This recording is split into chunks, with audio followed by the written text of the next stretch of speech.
Yo, what's going on with y'all? It's your boy NeohXO bringing y'all a Black Clover chapter 279 review. If you're not already subscribed to the channel, make sure to do that and click the like button. And with that being said, let's get right into the video.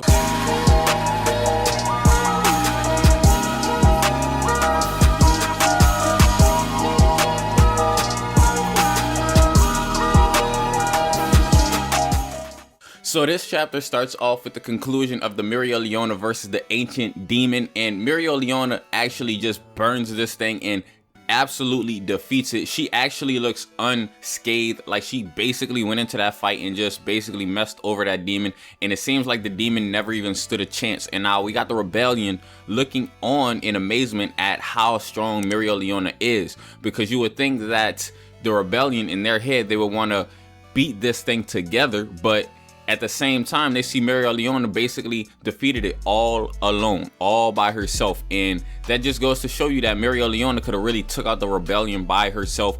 And not that she would do something like that, but it just goes to show you their scaling in power in comparison to each other.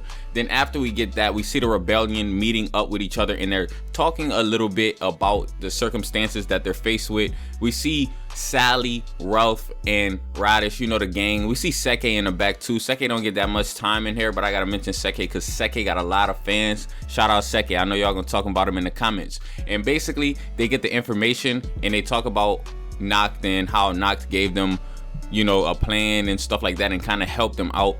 Then we see Ralph letting the other rebellion members know that he actually met up with Yuno, and it seems like the rebellion, the people who don't agree with basically the rule of Dante and the Dark Triad, they still have loyalty to Yuno because Yuno is part of the royal bloodline of the Spade Kingdom, and this rebellion definitely still has some loyalty to Yuno. So it's going to be interesting to see how this progresses in the future, considering Yuno wants to be the king of the Clover Kingdom. Since he still has loyal followers in the Spade Kingdom, perhaps he will become the king of the Spade Kingdom or something like that. We already know that they call him the Prince of the Spades, so we're just going to have to see how that turns out in the future. Now moving on, we actually see kind of the conclusions of the fights between Yuno, Langris, and Xenon, and we see the conclusion of the fight between Rill, Vonica, and Charlotte. And basically we basically get to see what's going on at the current moment after those fights, because we know after those fights we got left on cliffhangers, and basically it kind of seems like they really overpowered them, honestly. And Noct is very impressed. Noct basically says it in this chapter. He says that the Clover Kingdom mages are even stronger than he had anticipated. So maybe Noct had anticipated them actually possibly losing, but it seems like the Clover Kingdom citizens, or the Clover Kingdom Magic Knights at the top level, which are the captains, actually overpowered the Dark Triad from what we have seen so far. Now, we still haven't really seen Magicula, and we still haven't seen Lucifero, and we still haven't seen Xenon's Devil at all. So I know that this is not the end for the Dark Triad, even though it may seem so, but it does seem like the Dark Triad aren't going to be the most powerful people that we're going to have to be worrying about in the upcoming chapters, and I'm going to talk about that a little bit in a second. So basically, after we see this conclusion, you know, of the fights between the Dark Triad and the people who fought against them, basically it seems like all was going good until they get a strange feeling. You can see it on their faces. Everyone feels it. You know, they have magic, so they can basically sense that something is wrong. And what starts to happen is a bunch of roots just start growing everywhere. It looks really creepy, and I really like how Tabata did this. And the thing that I like about it is it's a physical representation of the Tree of Qliphoth. So the Tree of Qliphoth is an actual tree, because you can see the roots, like literally. It's not just a metaphor, it's an actual tree. And that makes sense because William has world tree magic, so that's how it can tie into the Tree of Qliphoth. World tree magic, Tree of Qliphoth. It makes sense why they needed William, because it's an actual tree, and you know, tree magic, you know, all that type of stuff.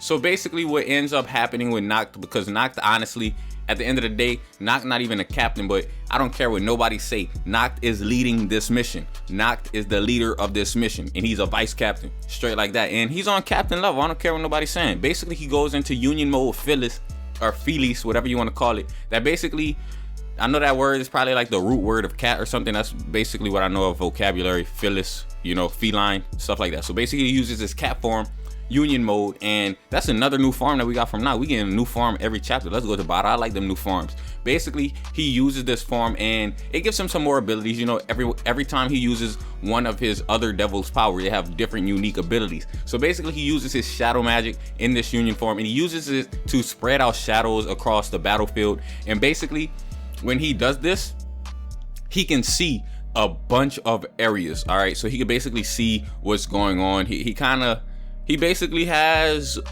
extended vision, if you want to say that. He could see through things, he could see through walls, and he could just sense what's going on with his magic. And basically what Nox sees is Morris, and he's like, Nani, what's going on, Morris? And basically what's going on is Morris has some ulterior motives. I don't even know if Morris told the Dark Triad about this. And from the looks of the Dark Triad members like Dante, it looks like they have no clue what it actually was going on. And Nox was easily able to deduct what's going on. And basically what's going on is Morris is acting as an accelerant to the Tree of Qliphoth. So the Tree of Qliphoth was supposed to open in a certain amount of time. And what ends up happening is Morris made it open even faster. So the Tree of Qliphoth wasn't even supposed to be open by now, but because of Morris, it got opened a little bit earlier. Now, luckily, not that much has opened. Only a little bit of the Tree of Qliphoth has opened, but that was enough to release some of the devils from the underworld. It released 2 devils, and I'm gonna talk a little bit more about them, but before that, I'm gonna talk a little bit about how Morris was able to do this. He basically extracted knowledge from Little Petrica, and we know that Little Petrica has a lot of knowledge from the Heart Kingdom. She basically has like a plethora of information at her disposal, and Morris took advantage of that, extracted it from her. She's not doing good right now. Little Petrica, William, Yami, they're not doing good right now, straight up. And basically, you know, they open up the gate, and then boom, we see 2 new devils. All right, it looked like these are 2 twin devils. I like the design. Y'all gonna have to let me know what y'all think. It looked like, you know, one is more akin to a female, one is more akin to a male, and they're humanoid devils. We know they sometimes have like kind of devils are, you know, like the ancient demon, that wasn't really humanoid, you know, Demon Lick, that wasn't really humanoid, but these are like humanoid, kind of like Zagreus, and it doesn't seem like they need a host, honestly, because they're operating on their own. And speaking of host, Morris is a devil host now, so we know Morris is gonna get a power up. You know, we're gonna see how that goes, but it seems like these 2 devils don't need a host, and it seems like Morris is a devil host. That was a plot twist. No one actually saw that coming, like talking about, but if I really think about it right now, it kind of was being set up because Morris was kind of a nobody before this arc, and now he's getting so much attention, and that's happening. But basically, these devils come up like it's nothing. They basically come out of nowhere, honestly. Nobody was expecting these devils to come up, these twin devils, and they come up with a sinister smile on their face.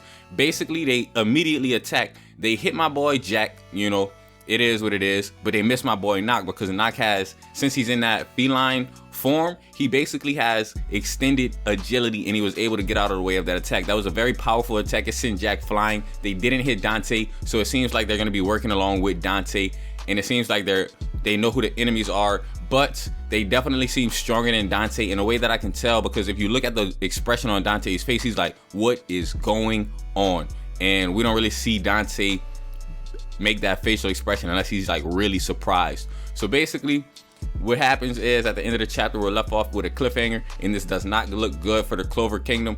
And at this point, we kind of don't even know what's about to happen because no one even saw these twin devils coming, and these twin devils are clean, straight like that. These twin devils are clean, and at the end, we're left with like a little text module that says they're devils of the highest order. And that's basically where it ends off. The twin devils are basically saying it's fun right now, so they're having fun, and they're not even taking it serious, but you can see their power is something serious. So with that being said, hopefully you guys enjoyed this video, and if you did, go ahead and leave it a thumbs up, comment, and subscribe.